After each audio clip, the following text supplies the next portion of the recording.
गली गली में गूंजा सायरन, पुलिस ने किया रूट मार्च। मारवाड़ जंक्शन क्षेत्र में बुधवार को पुलिस अधीक्षक राहुल कोटकी के निर्देशन व थानाधिकारी गोपाल बिश्नोई के सानिध्य में लॉकडाउन के तहत रूट मार्च कर ग्रामीणों से घरों में रहने का आह्वान किया गया।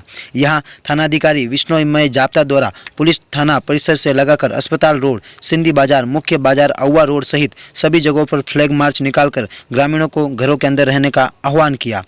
पुष्प वर्षा से किया फ्लैग मार्च का स्वागत। कोरोना महामारी में आमजन के लिए तत्पर पुलिस के जवानों के फ्लैग मार्च के समय लोगों ने पुष्प अर्पित कर उनका स्वागत किया, जिसका पुलिस कर्मियों के हाथ जोड़कर अभिवादन भी किया गया। मारवाड़ जंक्शन से कैलाश भाटिया की रिपोर्ट।